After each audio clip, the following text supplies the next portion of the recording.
Ode on a Grecian Urn.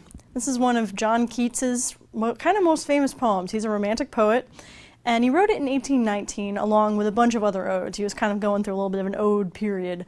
And they're known as his great odes of 1819. And some of the other ones are Ode to a Nightingale, Ode on Melancholy, Ode on Indolence. And an ode is really just a kind of poem. It usually focuses on like a single person or a thing or an event. And it's kind of a tribute to that thing. So like if you were in love with someone, you could write them an ode. You could write an ode to Chipotle if you love burritos as much as I do. You can really write an ode to anything. You just have to really, once more with feeling, about it. But before we get to Grecian Urn, before we get to the ode on the Grecian Urn, we're going to talk about Grecian urns in general. Because when you hear urn, you might think of like the stuff, those containers that you put your dead relatives in after they've been cremated or something like that. That's kind of the modern connotation of it. If you've ever seen Meet the Parents, you might think about that urn getting knocked over and then the cat going and doing its business all over the grandma. Anyway, that's not the kind of urn that we're talking about. Greek urns were actually they're a type of pottery, obviously. It's the same shape, but they were used for holding water, wine, olive oil. They really liked olive oil. And what was interesting to Keats about all of this was that and what's still kind of interesting today about Grecian urns is that they were really heavily decorated. So they had all kinds of drawings all around the outside of them. And in the poem, Keats is basically looking at an urn that depicts a whole bunch of different scenes. And, it's 1819. I guess he didn't have, TV or the internet, didn't really have anything else to do. So he had to kind of sit around and stare at old pottery and be entertained that way. So the poem, in total, Ode on a Grecian Urn has 5 stanzas. Each of these has 10 lines. We're going to start kind of by just talking about the dramatic situation of the poem, which is just a fancy way of saying what's happening in the poem. And the first stanza begins, "Thou still unravished bride of quietness, thou foster child of silence and slow time." He is talking to the urn in this opening. That's the foster child of silence and slow time and all that stuff. And what he's fascinated by how the images on the urn are kind of captured at a single moment, right? They're silent and they're not moving forward in time, right? That's the foster child of silence and slow time. They kind of evoke this stillness, frozenness of the images on the urn. And then he starts to describe the first image. He says, "What men or gods are these? What maidens loath? What mad pursuit? What struggle to escape? What pipes and timbrels? What wild ecstasy?" So some dudes are chasing women, and since this is Greek art, they are likely naked. So Keats, kind of naturally presumes that all these scenes might be kind of about sex, which sounds reasonable given there's a bunch of naked people chasing each other around. Second stanza, Keats is looking at a different part of the urn, which has a different picture on it. And this one basically just has a man and a woman lying under a tree, and the man is piping on a pipe. And he describes, "Heard melodies are sweet, but those unheard are sweeter. Therefore, ye soft pipes, play on, not to the sensual ear, but more endeared, pipe to the spirit ditties of no tone." So he's kind of saying that, like, all right, the songs that you hear are great, songs you can hear with your ears, but the songs that you don't hear with your ears are better. So keep playing soft pipes. What does this mean? What are songs you don't hear with your ears? Maybe Keats has been staring at one too many urns.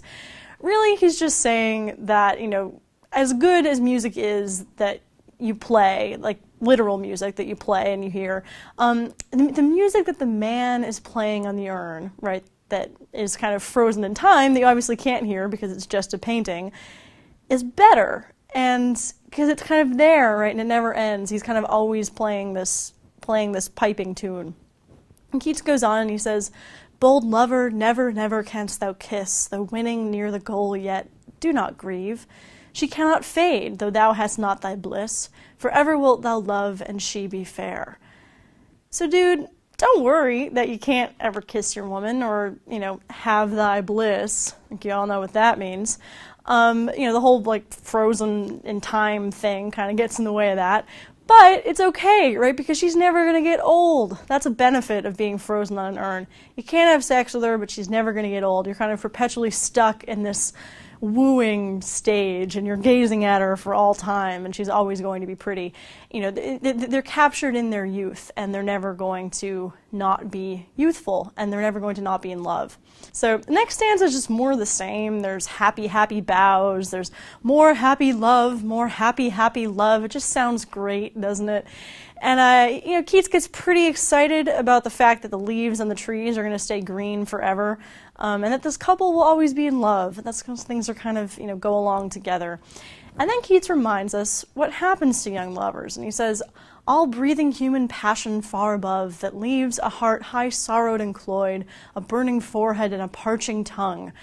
And people have debated about what this line means, but what they're essentially saying is that when young love is consummated, or maybe even just when the couple spends more time together, it might, you know, not have to do with sex, bad things happen, right? Maybe you have sex and they're not quite as into each other, or you find out he's got some weird fetish, or you start fighting, or whatever. And, you know, whatever he really means, he's kind of saying that it's better to be captured at that moment when you're just hanging out under the tree, playing your pipes, and you're kind of perpetually frustrated, but you're also perpetually in love, because nothing bad can happen. Not only can she not get old, which is what he said in the last stanza, but you're never going to start fighting or like not liking each other so much.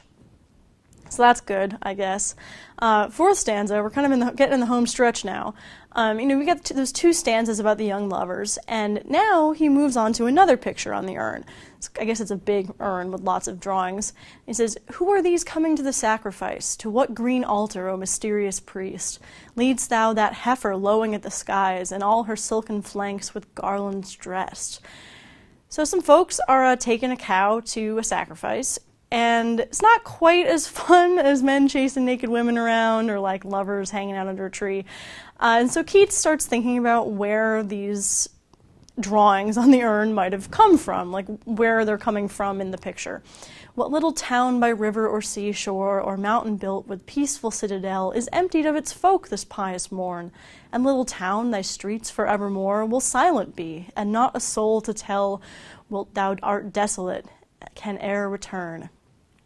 So he's kind of saying, like, these folks are here forever on the urn with the cow, and the town that they came from is always going to be empty, kind of, you know, in this frozen moment in time. So he starts kind of imagining this world beyond the urn, which is kind of interesting. You know, and it's the idea, like, if you ever think about kind of your house or your car kind of being lonely and sad when you're not there, it's pretty much what Keats is doing with these people and their town. Their town is sad because they're not there. Fifth stanza, we're almost done. It's time to kind of sum it all up. And Keats talks to the urn again. He says, when old age shall this generation waste, thou shalt remain in midst of other woe than ours, a friend to man. So in case you missed it, right, that stuff on the urn will always be there. You know, you, me, we're all going to die, and we're all going to be forgotten. But the urn, right, the urn's forever, and there'll be other people in the future who will look at the urn, and like maybe we'll talk to the urn if they're as nuts as Keats. You know, the urn is forever, and kind of by extension here, art is forever, right? Art freezes things in place, including maybe this poem that we're reading, because Keats is dead and we're still looking at it. And then he says again to the urn, or he says that the urn will say to people, beauty is truth, truth beauty, that is all ye know on earth, and all ye need to know. You might have heard this line before. It's a pretty famous one, and it basically is Keats outing himself as a romantic poet, because he's having this urn talk about truth and beauty, right? The object that is being admired is basically talking to you and to Keats and kind of to everyone. And, you know, the Romantics had rejected the idea that kind of religious authority, political leaders, science, any of those things could really answer the big questions about the universe, and they really believed more in imagination and emotion and nature as kind of being where to look for answers to stuff. And it was a big shift from kind of the Age of Enlightenment that came before the Romantic era, when reason and scientific fact kind of ruled the day, which is kind of where we are now again, except in some corners of this country. And you might say that the Romantics were kind of like the, you know, crunchy granola hippies of their day. And you know, they're kind of saying, like, this urn is beautiful, so are the people on it. That's the truth, man. That's what matters. Kind of, that's kind of the tone of the end of the poem. And to sum things up, right, Oh, in a Grecian Urn is one of Keats's really most famous poems, and it's about him studying pictures on an urn, which you can get kind of all from the title. He thinks the people on the urn are kind of frozen in time and perfect, or at least more perfect than like us, because we're kind of miserable and time goes on and we die and whatnot. On the urn, the lovers are always in love, the trees never lose their leaves, the empty town is kind of sad though. He concludes that beauty is truth, truth beauty, a very romantic poet kind of sentiment, because beauty matters most of all and it is preserved forever in art, and that is Keats's Ode on a Grecian Urn.